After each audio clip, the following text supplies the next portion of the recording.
So they're not hearing us, right, Brad?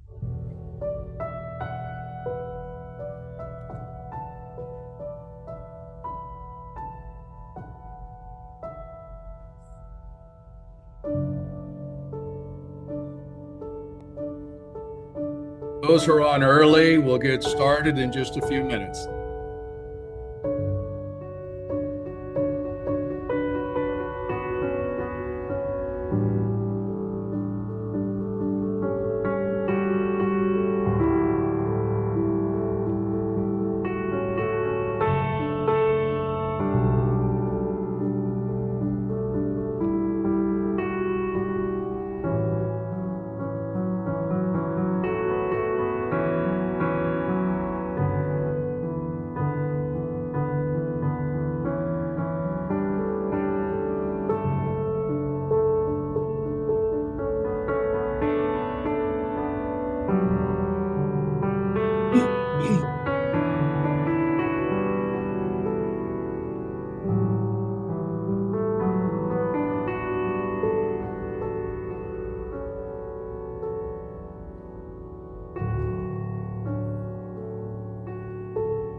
Hello, everybody. Welcome to our webinar on the LA wildfires. My name is Brad Kovar, and I'm President and CEO of Safeguard Enviro Group. I'll act today as this event's moderator and eighth panelist. Hundreds of properties have had smoke impact assessments that were conducted to date. Our panel of experts will discuss some of our findings and trends thus far and try to answer some specific questions we've received earlier. Subsequently, the panel will address live questions from today's audience. Please ensure that your inquiries are submitted to the designated Q&A tab, which is located at the bottom of your screen. The webinar is being conducted live today, March 21st, 2025, and we anticipate providing a recorded version subsequently for people that were unable to attend today. Rather than formally introducing each panelist along with their distinguished careers and accomplishments, in the best interest of time, I'll simply state their names and note that our expert panel possesses a cumulative 300 years of experience across various disciplines pertinent to wildfire assessment and restoration, laboratory methodologies, toxicology, health, safety and risk exposure, material and chemical sciences, statistics, and regulatory compliance. These individuals served as drafters of the majority of industry guidance documents pertaining to wildfires and were responsible for the published studies and peer review articles cited in government and industry research. I extend my sincere thanks and gratitude in welcoming our panelists. So we'll start with Dr. Richard Wade, Dan Baxter, Larry Wayne, Chris Spicer, Enrique Medina, Cole Stanton, Tony Havix, and Jennifer Kovar, who is actually providing technical assistance and hosting this webinar today. So, to get things started, I'd like to request our panel to address the most pressing question we have received to date, and that is what insights have we gained from property smoke damage evaluations in the Palisades and Eaton wildfires? Richard, do you want to start us off? Yeah, thank you very much, Brad. I'll start off here for a minute. First of all, condolences to all the people who were impacted by the wildfire, the families who lost loved ones, the homes that were destroyed, and the many hundreds and thousands of people who were displaced. The following is a compilation of over 60 detailed industrial hygiene studies that I've reviewed and participated in the last month or month and a half. The studies that were included in the analysis and through the conclusions I will offer included combustible particles, particulates, volatile and semi-volatile organic chemicals, heavy metals, asbestos, soot smears testing, and also pH. All important parameters, and all the studies that included in the 60 or so included all those parameters. A list of number of bullet points, and then after I've had the discussion, open it up for discussion by the members of the panel, and then we followed after we finished the presentation with detailed Q&A. Anybody has questions. First of all, the bottom line is that we see that this is still a combustible particle analysis, that the best indicator of potential impact of wildfires, even this major urban wildfire interface, is combustible particles. We've tested for a lot of other parameters, but they all come back to the best indicator is combustible particles, and using standard methods as prescribed by the AAHA manuals. The bullet points are the wide range of combustible particles, include ash and soot, range from non-detect up to 40%. And most of the non-detect were in wide-ranging, far field out of the fire zone, although every once in a while we would see a ringer in there, there'd be a mile or so away and still have elevated ash and char. We did not see soot as an issue at all in any of these, either in terms of the smear tests done by the industrial hygienists on the site and the analytic. Where we did find evidence of soot was when there's fuel burning, such as stoves, HVACs, use of candles, fireplace, and so forth. But that is certainly the exception of the rule and not a significantly good indicator at all of wildfire impacts. Particulates, we saw highest elevation within 100 yards of burned buildings, as you would expect. So distance does play a role, but you also have to look in these studies of where and time and where the wind was blowing at what time. Many of these fires, you have 360 wind direction, so you have to take that into consideration. and depending on duration of wind, you can have elevated particulate matter greater than 1 mile. So, but indications are that looking at the burn zone versus non-burn zone is a good indication of where you're going to have higher potential for impact for particulates.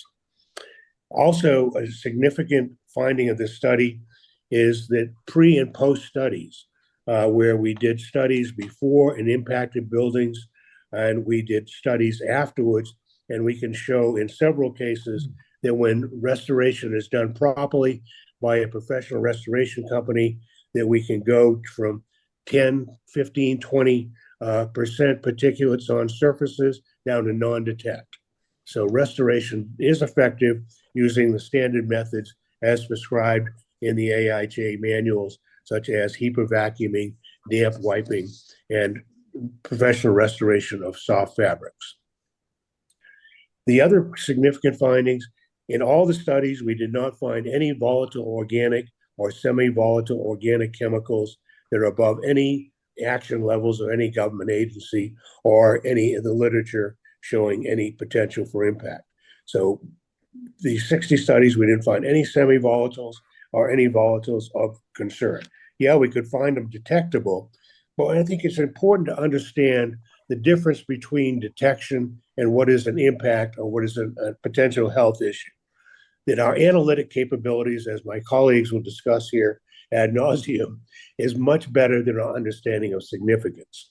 So you have to look at whenever you find a metal or a volatile chemical there, it's there, it could be background, a lot of it is background, but we can measure things that we don't understand what the significance is, or it's been studied and the detection level is far under any level of concern. That's certainly true for volatile organic chemicals and the semi-volatiles. Again, we didn't find that soot was an issue. We did find that metals, that we did find in most samples, there were trace levels of metals, but these are background. Everything that we sampled on every surface has a potential of having metals in it because the chemical composition, whether it's a paint or a substrate of a material, a man-made material, can have metals in it. So there's a lot of background. And again, detection levels are much lower than any indication that is of any significance. So metals, we looked at in a lot of the studies, the Brookhaven National Laboratories published what would be cleanup in a clean room, what the levels were. And in most all cases, metals other than lead were below background levels and levels of concern in the published literature. The exception of this was traces of lead that were found in most all sites sampled.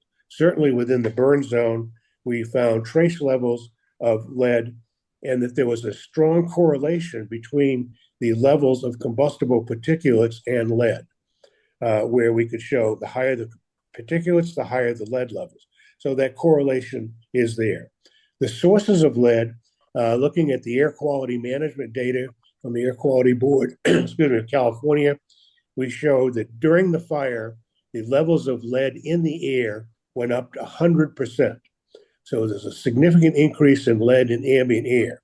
The sources of this, a lot of it is legacy air lead that was there from leaded gasoline and activities. The lead was in the soil, the high winds that are occurring during the fires, and the high winds generated by the fires all contributed to airborne lead concentrations. There was also elevation of lead from burning materials in the structures that were burned.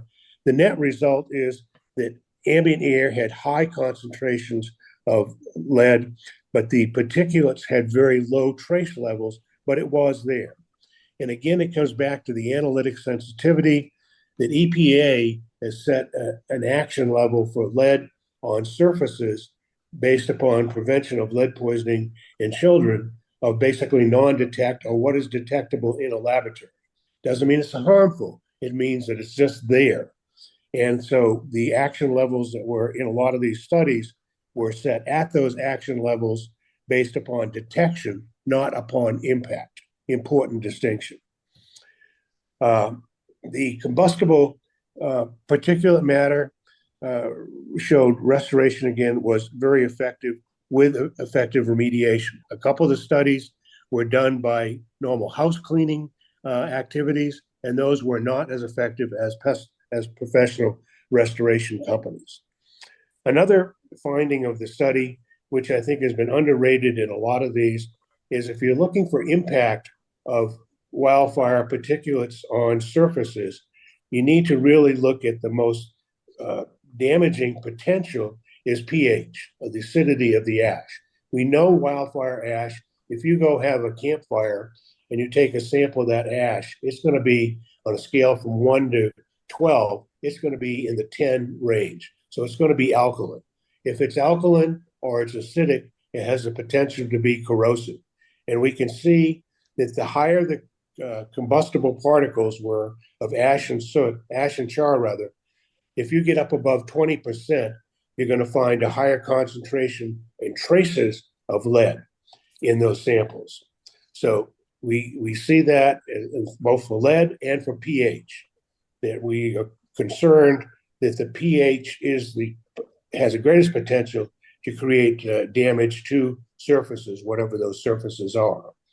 So corrosion and pH. But if you stay down less than 20%, our findings in these studies were that you don't really run into pH problems. So again, that's why combustible particles, ash and char, are such good indicators.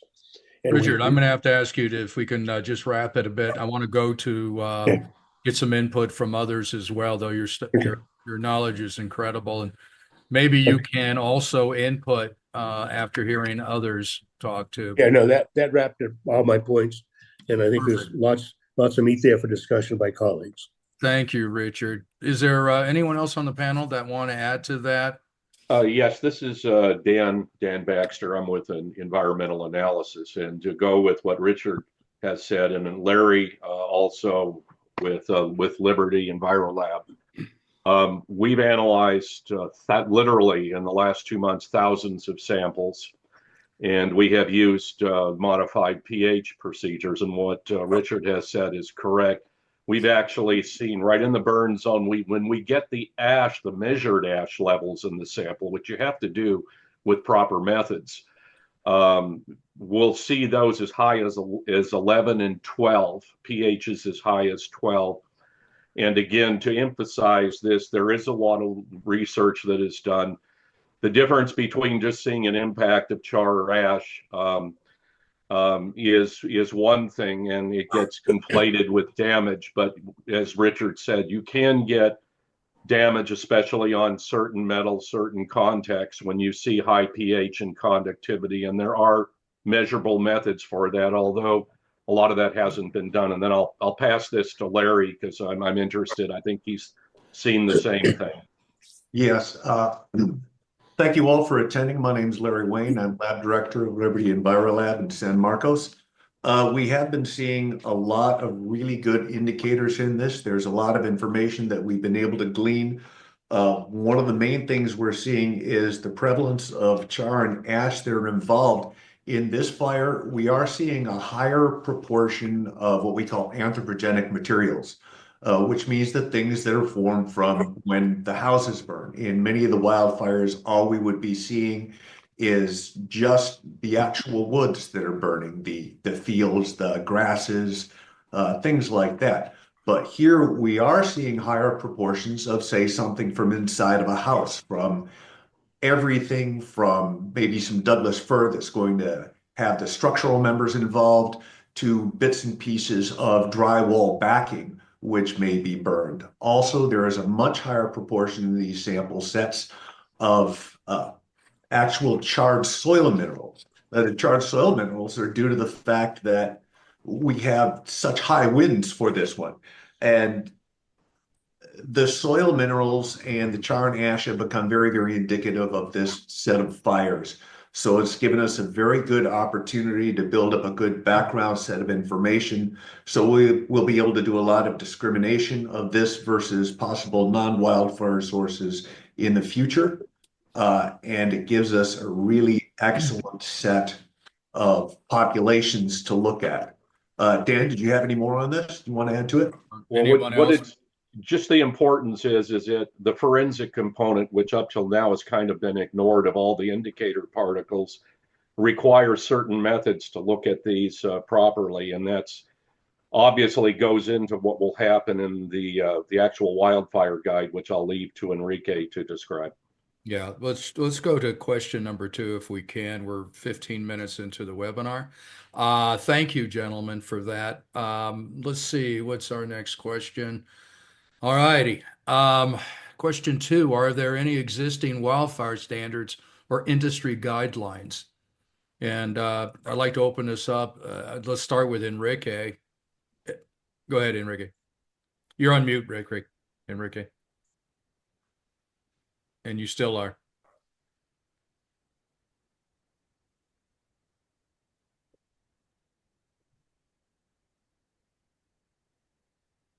Let me see if I can unmute. Oh, I got it. Okay.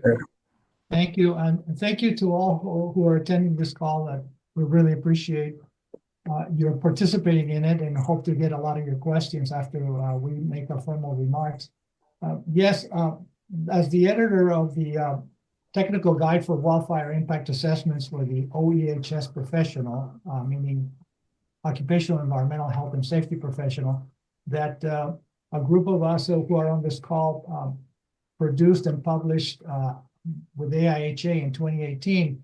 I can tell you that we just finished the second edition, which will be coming out in the next 30 to 60 days. And so what that document does, it presents what are the best practices that are available right now for doing wildfire impact assessments. This is the only peer-reviewed guidance document out that deals specifically with these. And the purpose of it is to help investigators and design and conduct wildfire impact assessments, whether they are for exposure assessments or for forensic cause and origin investigations. And I'll just give you a couple of highlights. The document is very comprehensive, but basically it helps an investigator conduct an initial evaluation of the property. It gives you a framework for selecting a sampling strategy, choosing the appropriate media and analytical methods, and then interpreting the collected data to reach evidence-based conclusions. And that helps to prepare restoration specifications to help the restorer. And it's intended to work collaboratively between the owners, the restorers, to find out what is the most appropriate way to return that structure as close as possible to the pre-loss condition. One of the things that we address is the concept of time and distance from the fire event. This is really critical. As Richard mentioned, you can see the different kinds of impacts found at the distance from the wildfire itself, from the fire perimeter, but also the time after which an investigation is conducted plays a very important role in determining the types of combustion and concentration of the wildfire residue. There's issues of partitioning and diffusion, things that get a little technical, but we cover them too. One of the highlights, I think, of this document is the amazing collection of optical and electron microscopy images to illustrate char, ash, and soot and other indicator particles that will not only help the investigator, but also microscopists and analysts who are doing this kind of work. And the other part that's really important is how we deal with data interpretation and some good statistical approaches that are specific to this kind of investigation that may be different from a traditional health exposure assessment. And finally, I just want to say that the guidelines for and the performance-based specifications to direct the restoration effort, which is, it basically gives the restorer a lot of elements to then design their own restoration plan. And then finishing that, you have the post-restoration verification part of it. And I know we will be addressing that in this conversation. But thank you. Thank you, Enrique. Anyone else want to add? Yeah, I'll add to that. I'm Cole Stanton. It's my privilege today to represent the restorer and restoration. I'll also be coordinating the follow-up after this call. So if there's something you're particular interest in, please put it in the chat. The primary certification body for the restoration industry, that would be water, fire, mold, etc., is the IICRC, the Institute of Inspection, Cleaning, and Restoration Certification, and they are an ANSI accredited organization producing standards for the restoration contractor. And this year, we have a brand new standard called the S700, which is for structural fire. It is the restorer's standard, ANSI accredited for restoration. However, it is a structural fire standard, and it is very clear in the document that it is not to be used for wildfire restoration. So it can be useful, but it is not designed for wildfire restoration. There is a draft wildfire restoration standard from the IICRC called the S760, that's 760. And that is currently indefinitely hung up and on the shelf due to industry politics. And we're hopeful for the future, but not expecting to see it anytime soon. The standards are helpful, and we need more education. So directing restorers who want to learn more about wildfire restoration to Technical Guide 2 or Red Book 2 is the advisable way to go. And I also like to point out that my colleagues have talked about pH and the superior performance found from professional restoration instead of ordinary housekeeping. And the combination of better understanding of cleaning methods and cleaning chemistry will make a big difference in terms of getting the right solution to both neutralize and clean simultaneously. We do have a matrix that we've been developing in conjunction with Brad at Safeguard, which provides the restorer with a breakout of light, medium, and heavy contamination and the requisite steps that they may want to consider as an example. Of course, professional judgment always being number one. But Red Book 2 or Technical Guide 2 is really the guidance document now for the restorer. It is the only thing out there, whether you're a restorer or a consulting professional. Brad? Excellent. Thank you very much, Cole, and thank you, Enrique, for that. Let's move on if we can. We've got 2 audience questions thus far, and that's fine, but I think we can get to a few more of the prior questions first, and then we will get to your questions in the audience. So let's see, what is number 3? Should an initial smoke damage assessment and post-remediation verification, also known as a PRV, be conducted? Are either or both of these assessments essential, and under what circumstances? Who would like to address that? I'll start with that one. My name is Chris Spicer. I'm a consultant here on the East Coast, and had the pleasure of working with these gentlemen over the last 2 years in development of the revised Red Book 2 version 2, and also laid the groundwork really on what are the main targets for what we're looking at in these kinds of circumstances. It's clear that the type and extent of evaluation that we would do post-fire really should be viewed as a continuum. At one extreme, a building or a home may be totally destroyed to the slab or to the ground, and on the other hand, there may be this issue of time and distance coming in where there may be a mile or 2 miles away where there's maybe transitory smoke infiltration.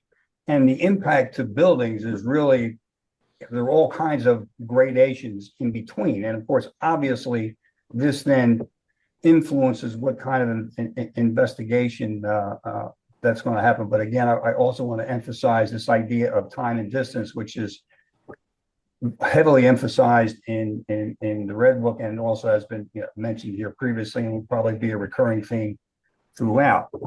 But usually, due to the various impacted parties that you have in a situation of a wildfire, there is a need to confirm that the wildfire impact to a structure will necessitate, and therefore there's an importance to conduct a valid assessment as to what what has occurred, what has been the impact, and the testing, of course, is a part of that, but I want to emphasize that testing, particularly for, and again, settled particulate, because that's our main target here, is really has to be done within the context of a very, very thorough visual inspection and site evaluation, and that is detailed. And again, I want to go back to the second edition of the Red Book that is detailed in that particular document. But the concerns drive a verification or confirmation that smoke impacted building has been rendered now to a suitable condition. So we have this idea of an inspection beforehand, and we also have this idea of PRV. But the idea is in both cases, when the need comes up to confirm, particularly beyond just a simple visual inspection, site evaluation, then we're going to have to be involved with testing to augment our assessment of the acceptable conditions. So really what the idea of assessment, whether it's prior to or at the end of the project, so to speak, the initial assessment and PRV are then often dictated by the liability insurance and or contractual concerns that may arise on a particular project. And of course, those vary depending on what we derive from our initial assessment. Tony? Yeah, let me kind of piggyback on that. I mean, you can look at the purposes of both the pre-cleaning, pre-restoration work, and then the post stuff. For the pre stuff, you've got three primary reasons you're going to do testing. You're going to verify the impact is really wildfire versus something else and get rid of confounding factors. That's perhaps not as important in the burn zone because it's pretty obvious. But there are still some other reasons why you might want to do that. It's definitely more important in the near field and the far field. Second reason you might want to do that is determine the pre-cleaning condition. So if you want to compare something afterwards and see how well they cleaned, then you're going to need to know what it was beforehand to try and find out what the difference was. And then the third one is if you want to determine some of the options and perhaps the best choice for cleaning and restoration, particularly in the burn zone, you may need to know, how impacted that is to try and make some of those choices a little bit more definitive as opposed to just throwing them out there. And actually, work with a restorer can actually help with that. And so it's a little bit of go back and forth with that. On the post side, you look at the reasoning, you want to verify that it's been compared to pre-cleaning, pre-restoration, that you've actually done something and done it right. Or you've actually cleaned it because you were hired to clean it or somebody was hired to clean it and restore it. Did they really restore it? In a lot of cases, that may mean that you don't want any detectable residue because somebody expects you to actually clean it in that way. Those are going to be driven by the distance, which would be, burn zone, near field, far field. Also be driven by policy. And Chris kind of touched on that with regard to either the contract or the insurance. So that could be insurance driven in terms of how much definitive need do you need to have, or are you just going to go ahead and make the assumption and then move on with the cleaning aspect of it like you might do in a near. All right, thank you. Thank you, Chris and Tony. I just wanted to say the questions from the audience are getting numerous at this point, but I did want to stress that some of those questions are questions that are going to be answered right now. So bear with us. We will get to all your questions. If we have to go over our time allotment by a little bit, we'll do that. I think that all of your questions are important.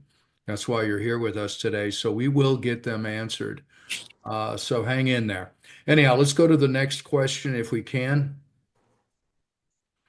Okay, so how do the burn zone, near field, and far field delineate the most suitable type of investigation, whether a hazard assessment or a forensic investigation? Let's see if we can answer this fairly quickly. Who wants to jump in on that? Let me go ahead and start that, Brad. Okay. Just from the standpoint, I think that Dan can jump in and kind of clarify some stuff. But I mean, you basically have three reasons why you're looking at doing an assessment. You're either looking for material damage or inevitable damage before the lifespan of the material is going to fail. You're looking at aesthetic issues of color or odor or just the mere presence of something there. And then you may be looking at something health-based in terms of do you have metals or do you have reaerosolization of particulate matter? And those are really the three driving reasons why you would look at things. And those fit into whether you're in the burn zone, the near field, or the far field in terms of the intensity of those and the likelihood of those. And so from that standpoint, I think those purposes drive that, and that's going to be driven again by policy and how you're setting up the investigation in the first place. And I think Dan can kind of take it from there and kind of explain some of the nuances of that as well. Okay, so one of the issues is that again your goal. Okay, in the burn zone, you probably have multiple goals that you're dealing with. You're more likely to deal with damage. You're more likely to be dealing with the potential for hazard assessment, which can be real. We don't want to get into but these are all things that are covered chemically under what we call partitioning and decay. Things in organics decay pretty rapidly. They're also diluted. And I think Richard kind of covered a lot of this. Actually, the more difficult forensic investigation is not in the burn zone. I think that we pretty much, as Tony has said, we recognize those things and we know what needs to be done. There can be heat damage, there is pressurization. When we get outside of the burn zone in just a matter of miles, we're now looking at infiltration. And number one, is it wildfire related debris or not? That is really important for delineating insurance, and whether or not we need to do surface cleaning. Pressurization is another factor. If we don't have pressurization, that changes what we're looking for. We're unlikely to have the interstitial spaces impacted once we get further out.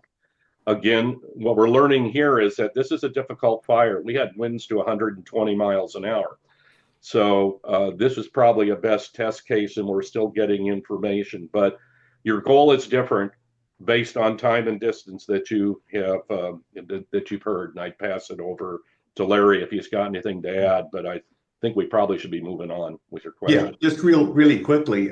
Once you're outside of the burn zone and even beyond the near field, when you get into the far field, it starts to become a lot more important of, is any material that we found, is it actually related to the wildfire, or is it possibly related to something else? So that's why a proper study using the proper instrumentation to try to find out, is this little bit of material we found, does it even have anything to do with the wildfire? So we're going to be looking at different things, the time, the distance, what type of particle we have, what size of the particle, what is it made up of?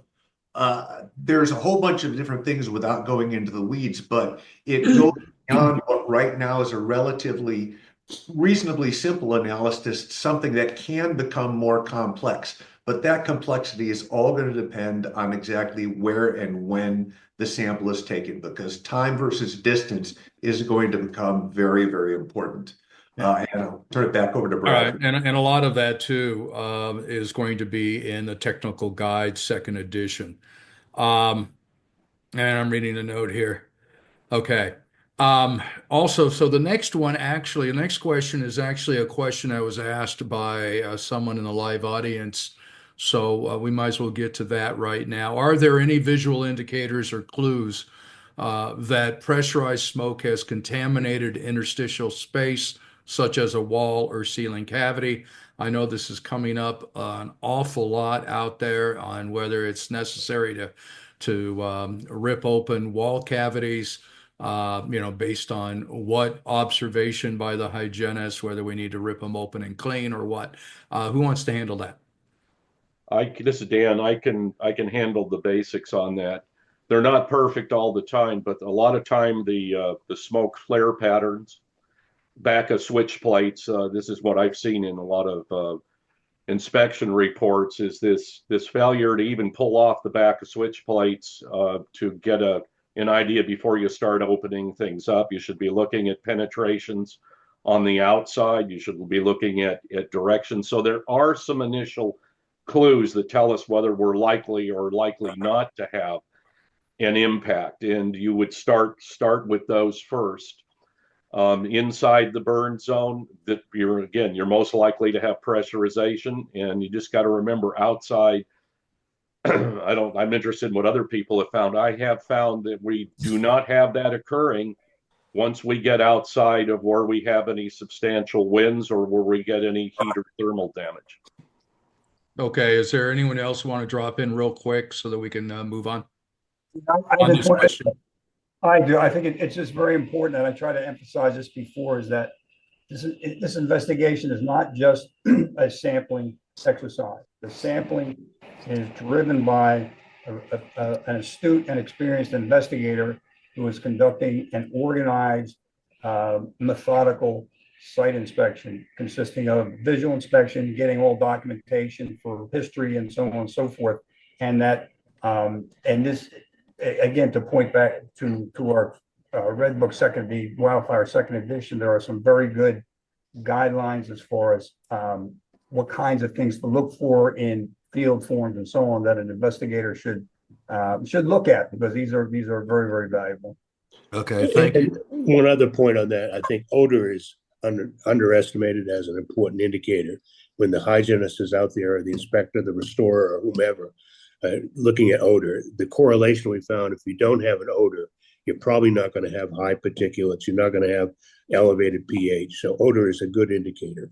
Yeah, and would you also recommend, Richard, when removing a switch plate to smell, stick your nose in there and see if we get a heavy smoke odor coming from the wall cavity? As long as the power is disconnected. Yeah. All righty, we're gonna move on now. Let's see. All right, so what variables should be considered regarding the cleanability of soft goods and porous materials following a wildfire event? This question was also asked from the live audience as well. Who wants to? I can start that one because it's always a controversial discussion. But again, it echoes what everyone on the panel has been saying, is the difference between the burn zone and the near field and the far field. If you are in the near field or the far field and you've got suspected particulate, they're not likely to be strongly adhered to soft goods. They're likely to be fairly easy to address from a restorer's perspective with a HEPA vacuum or other simple light cleaning, as long as it's meticulous and focused and evaluated. When you get into the burn zone, then you start getting, this is where you can turn to the S700 and look at some of their guidance and see what can carry over to guide your procedures. And remember, of course, with these soft goods, we don't have a baseline. We don't have a level. I mean, they could be contaminated with barbecue residue or some other, combustion residue. And so, really, we're just cleaning to the best of our ability visually. And we're taking care to avoid trying to restore things that are stained, for example. Hey, Cole, I think this addresses also one of the questions in the chat. We've seen different terms, but the difference between wet and dry soot, we see these terms come up. In the burn zone, we have organics that are condensing or what we call partitioning, and they can actually form an organic layer. Okay, so right in the burn zone, you're going to have it's a difference between this wet soot and dry soot. Can it easily be cleaned or not? I think that partially answers one of the questions in the chat also. I wanted to swing over to Richard real quick. I know that he's authored a number of published studies on just this question. Yeah, I did a study where we took wildfire ash. This is 100% wildfire ash out of the burn zone, and we rubbed it vigorously into different fabrics. The bottom line is, after normal washing, we got 95% reduction in combustible particles, no evidence of heavy metals. So washing is very effective. And the same is for dry cleaning or wet cleaning of carpets and upholstered materials. They can be cleaned very effectively with professional laundry. Okay. All righty. Why don't we move on if we can? We do have a lot more audience questions. All right. Can testing ascertain the habitability of a structure? I know this has been in the news lately, about habitability. So is there anyone that wants to try to answer that? Why don't I get started, Brad? Okay. Basically, FEMA has a definition of habitability that can be very helpful. They will cover different types of disasters, but habitability means three things. It's safe, sanitary, and functional. And this is for residential buildings. And what safe means is it's secure from disaster-caused hazards or threats to occupants. And you can think of a roof falling or things that are physically dangerous to somebody. Sanitary is where you get into disaster-caused health hazards. And one of the things that FEMA recommends is having either a fire engineer, a fire fighter, or a environmental health specialist do that evaluation. And that's where we get into chemical hazards or exposures to different types of particulates or VOCs, PAHs, metals. And that's where the sanitary aspect comes in. And then the third one refers to functional, which is the home capable of being used for its intended purpose. And we're talking there mechanical, electrical, plumbing system. Does it have a fire alarm or sprinkler system? And those are the kind of questions that are answered for that. So those three each have evaluation criteria and the kind of professional that should do that evaluation and the training that they would require. And they also talk about what is a temporary habitability. And while this is not an example that they use for smoke and soot, they make the case of, for instance, if you're experiencing a flood with black water and sewage, and you have a two-story house, maybe the first story is not habitable, but the second story is as a temporary place. So those are the kind of details that they talk in. It's called the FEMA P2055 habitability evaluation. All And right. I would say that that's a good place to start. Oh, thank you, Enrique. And just real briefly, so we can move on. I appreciate that, Enrique. Is there anyone else that wants to add something short to that at all? Or should we just move on? Let's just go ahead and move on at this point. The next one is actually a question that came from the audience. Again, it's a duplicate. Can testing determine direct physical loss or persistent damage to a surface or material? This has come up recently on a court case from an inspection that took place. I believe it was in 2020 or 2021. Does anybody want to address that at all? I think, Dan, you had something to say on that. Yeah, there are certain tests that we always come up with this problem that are somebody trying to say what's the difference between impact and damage, and there is a definition that we can use for what actual damage is, and it's a loss of utility, or whether it be physical or not. There's some confusion with this. There are some tests that we can, and Richard brought them up. The most logical one, or the one that plays other than the chemical test to find if we're metals, is that usually it's a corrosion issue, and it's been underutilized up till now. Is the pH. That is the big impact that we get. So there are some tests to look at that. Keep in mind direct physical loss. If you have a lot of carbon from the fire, if you can't clean it, it's a visual issue. So there's not just chemical tests, but there's also physical, and both of those need to be considered. All right. Is there anyone else that wants to add to that? This is, I think, the final question, and we will get to the audience questions next, the ones that we haven't duplicated already. Richard, anything you want to add to that? Anybody? This is a good question because, again, everyone is looking at the two hygienist firms that tested back in 2020. That's relative to the court case, and I believe that the tests that were, and I've done some reading, some of the depositions and such. The tests that were done were primarily just soot, char, ash. There was no chemistry, no pH. No nothing that may have exposed on whether potential damage could have occurred, if it wasn't cleaned. So, in today's day and age, especially with the LA wildfires, a lot of the testing does include tests that can expose the potential for damage if not cleaned. So I'm not Brad? certain. Yeah. I mean, Dan and I have talked about this offline before. Is doing ion chromatography of some of the ions, looking for some of the corrosion aspects of the materials, particularly electronics. Yeah. And it's done in other fires. It's done in structural fires as well. And there are some guidelines for how do you actually interpret some of the data in terms of surface wipes for those. I have found some stuff in the Palisades, and generally speaking, it's going to be tied to a structural fire itself that is in that burn zone. Outside of that burn zone, you're not really seeing it, and that's not unexpected. You burn a building with PVC or something else that can convert into hydrogen chloride gas, you're going to see deposits of chlorides. But if you're far away from that, the dilution effect is just not going to be enough for you to see those kind of deposits somewhere else. But it is a concern inside of certain areas, obviously. And again, it goes back to separating those zones as to what the likelihood of impact, the strong source, weakened source, and pretty much almost no source whatsoever to be found. And you know, I cannot underestimate or overemphasize the dynamics of time and distance.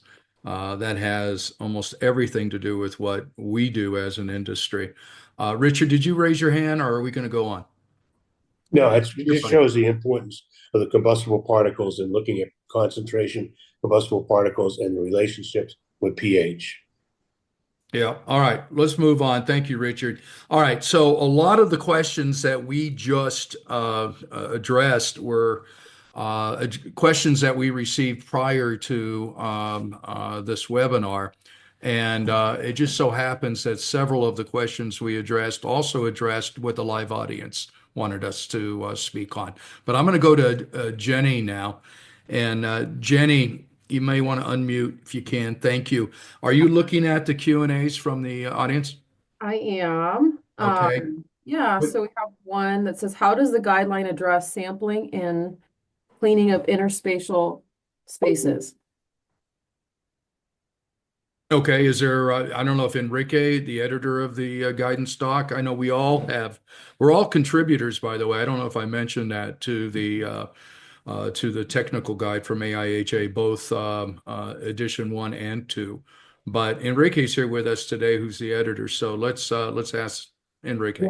Yeah, the guideline addresses both interstitial spaces as well as attics, crawl spaces, and the kind of testing that you do for each of those. And I think much of it in the interstitial space area is driven by pressurization. And maybe the audience doesn't understand what that concept is, but basically you have either pressure from the outside, from the wind coming in and pressurizing the interstitial spaces that are on the building perimeter, or you can have a heat-driven pressurization where you may have heat damage in that interstitial space, and that's where you will see those kind of streak marks that we saw more prevalent.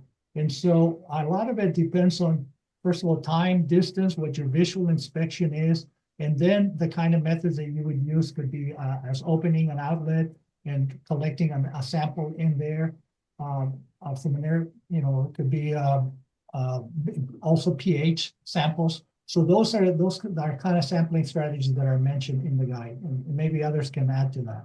Yeah, thank you, Enrique. And I think Dan already spoke on that interstitial question in a way. But I do.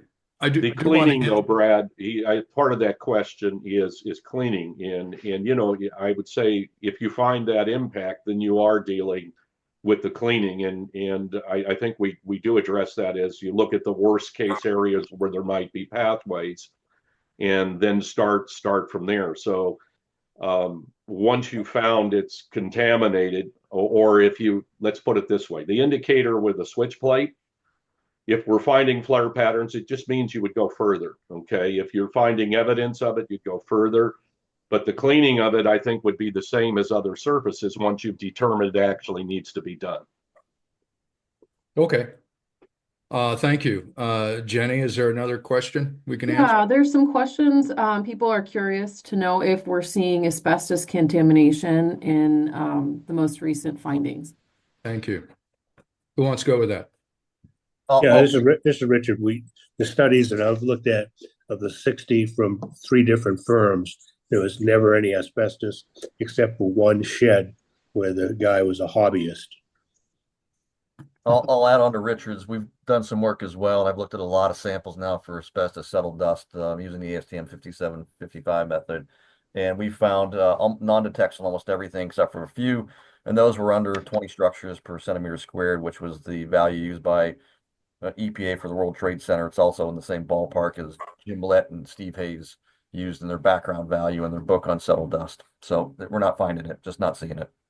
Same here from a lab point of view. From Liberty, we've done a number of asbestos tests.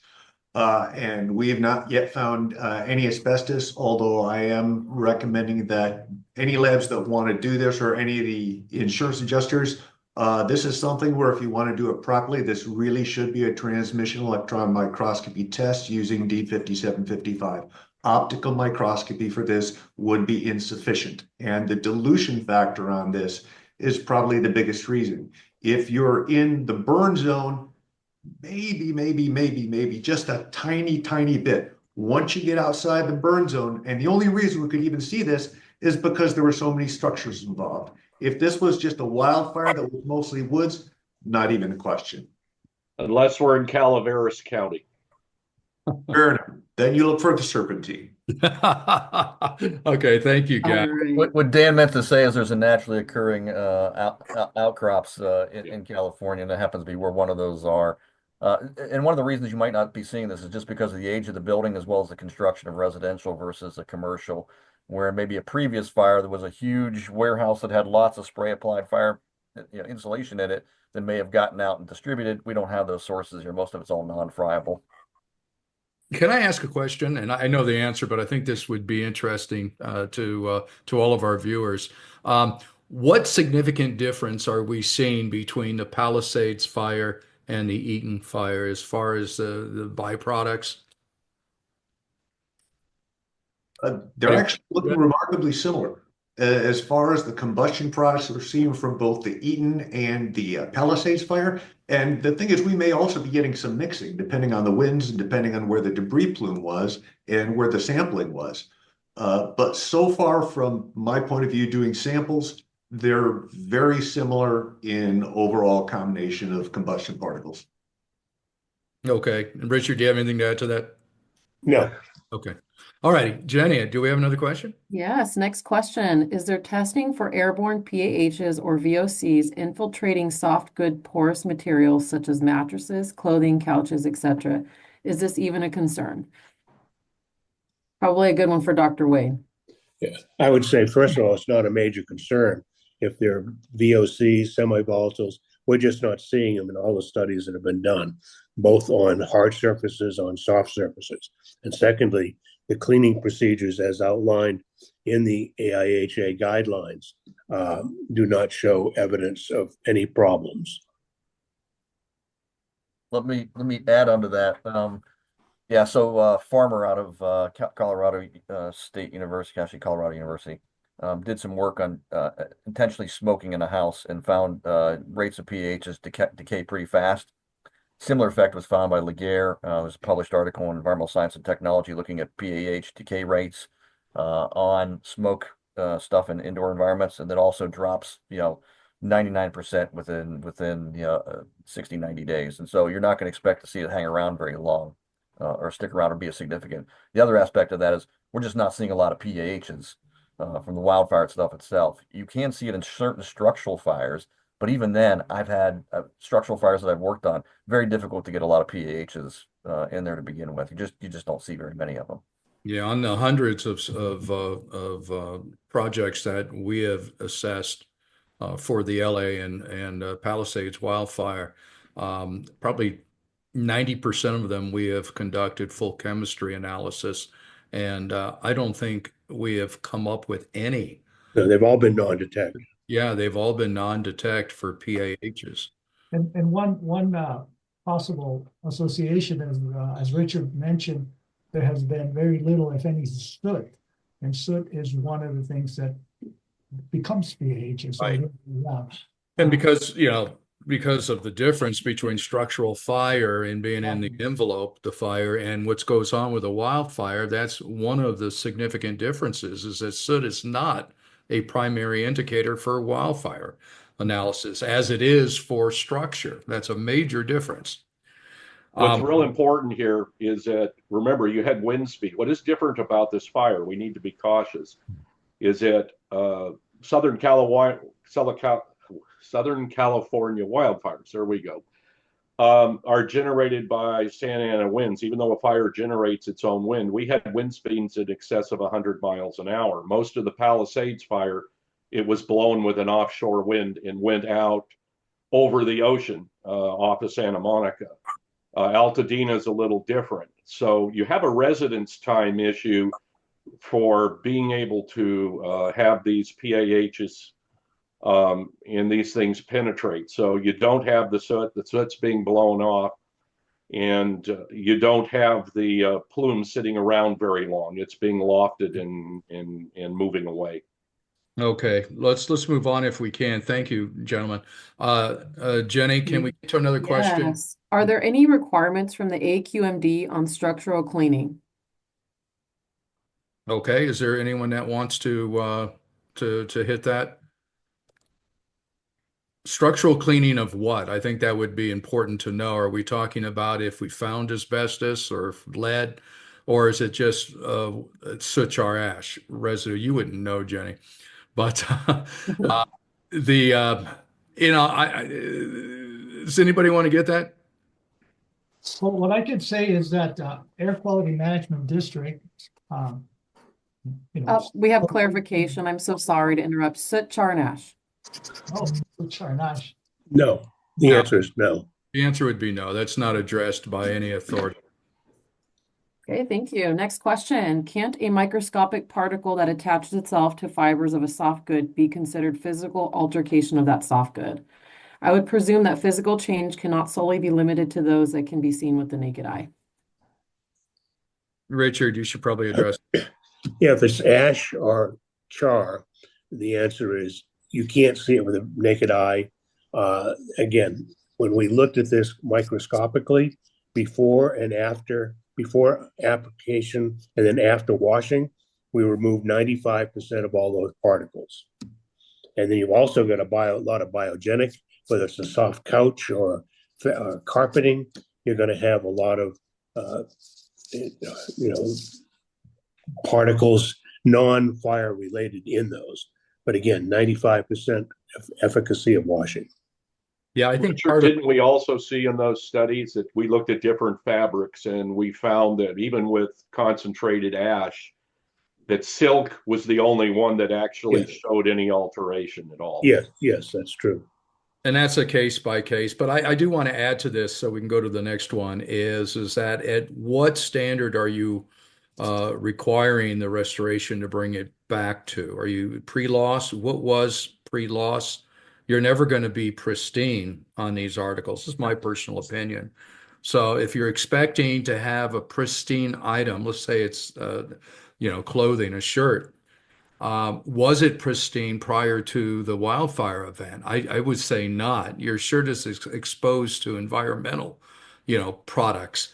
Whether you sit by a fire barbecue or your fireplace or the neighbor's fire pit, you're never going to have a pristine, in this case, shirt, even before in light of having a wildfire. So what's the standard? The standard is to bring it back to something that it never was, even when you took it out of the package. We don't know what happened at the manufacturing plant. And there was no test that was done There prior. is no standard. There is no standard, right? Yeah. I mean, there's no it's quantitative. case by case and consult a cleaning professional who, understands the tools that are at our disposal.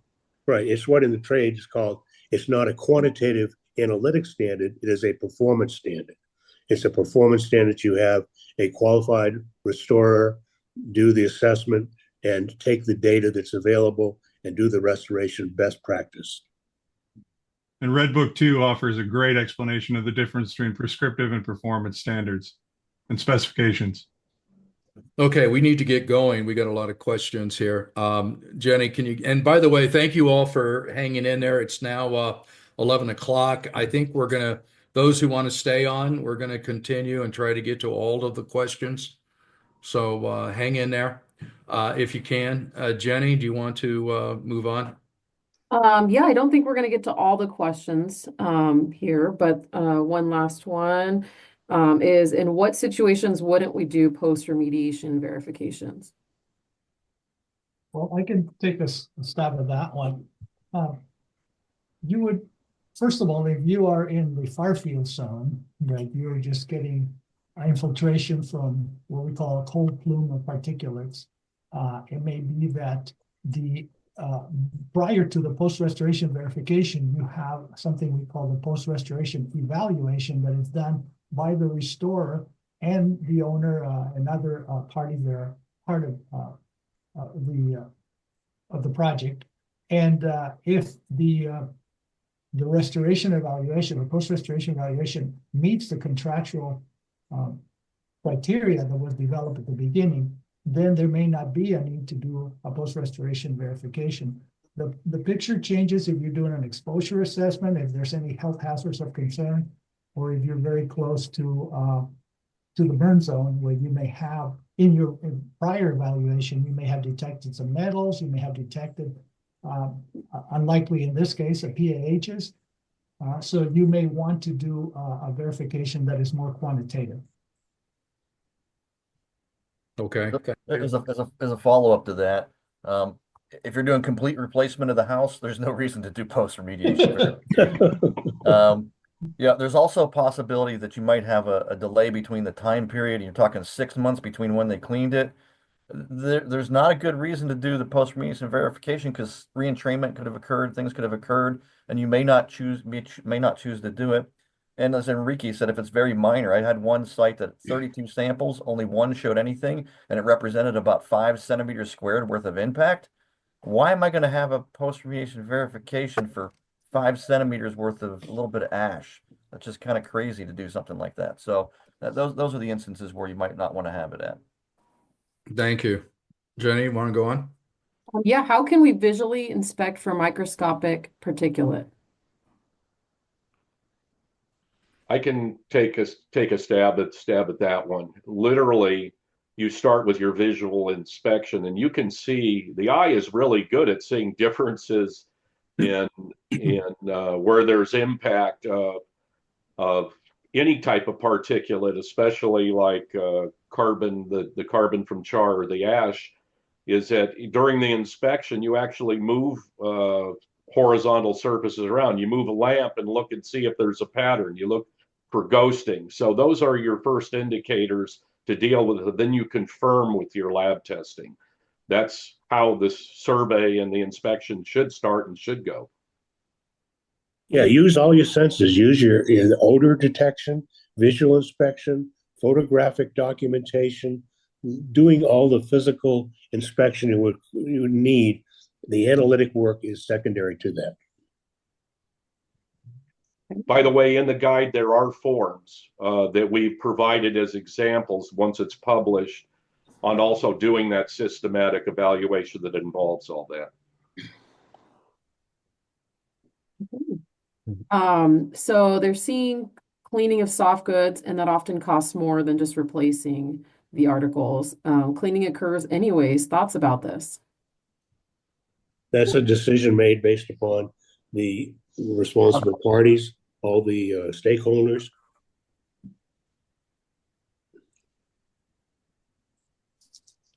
Well, I think that concludes the questions that we have time for. Well, you don't want to do another one? I see one on here, Brad, that brings up that issue of physical damage versus impact. And Well, I think before we get to that, I just received a personal message live. That's cool how this works, right? There is, Jenny, look at the number 1 question that's on there, and I'd like to have that answered by someone. Okay, what level of There training you go. must employees of restoration companies have when cleaning these impacted structures? Asbestos worker, HAZWOPER, with the 24-hour or 40-hour for non-asbestos hazardous materials. I'll let Cole answer it, but I can say that the technical guide has a list of organizations that provide training and certification for wildfire restoration workers that can lead you into what specific training programs they have. But I'm sure Cole has a lot more experience in that.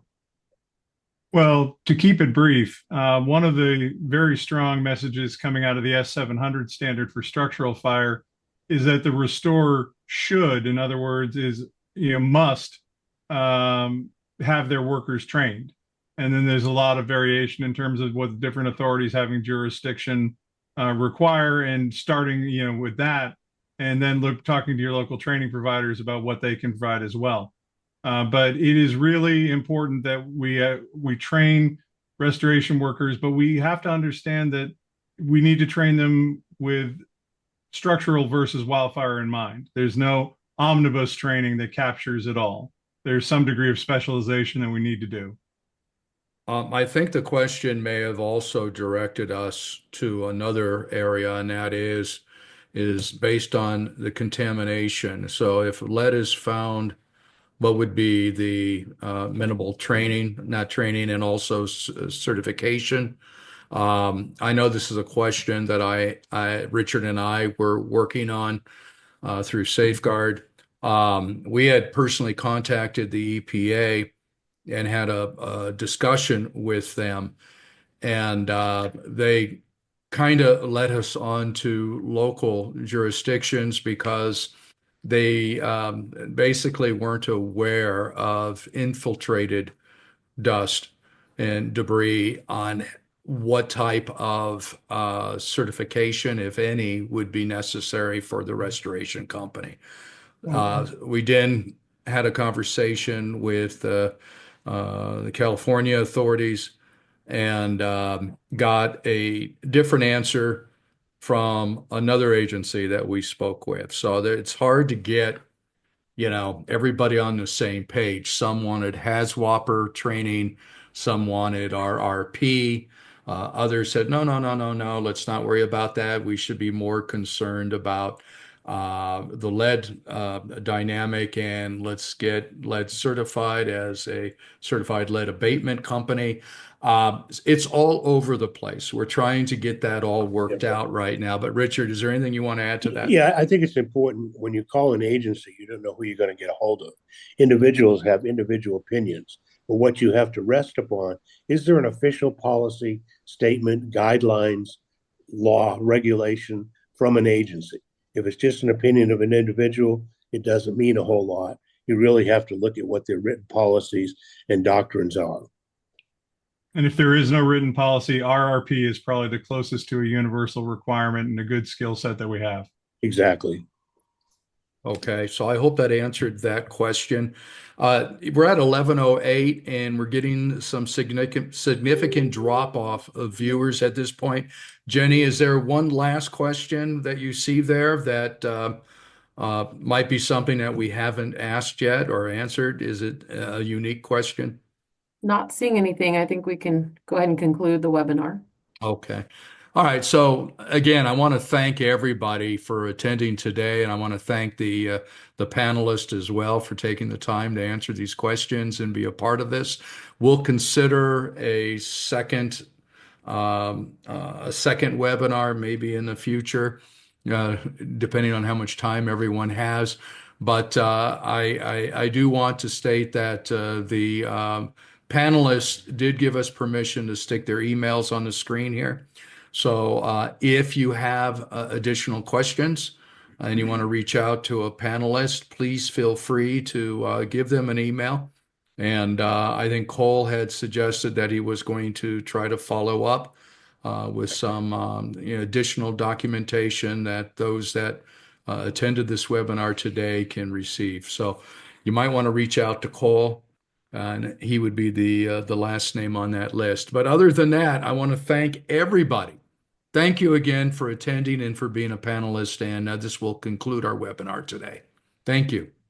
We have Robin Ramani that has a hand up. If you maybe can unmute them, I think they have a question for you guys.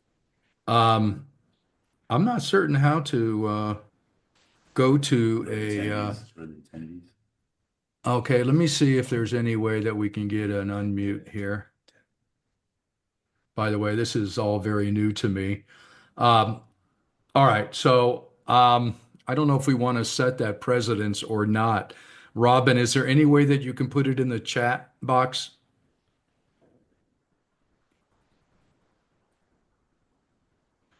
If not, Robin, go ahead and send an email out to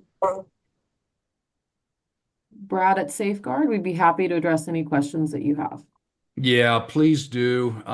As much as we want to hear your audio, I know what will happen. We will be accused of not opening audio for everyone. So I'd rather not do that, if you don't mind, Robin. But we will get to your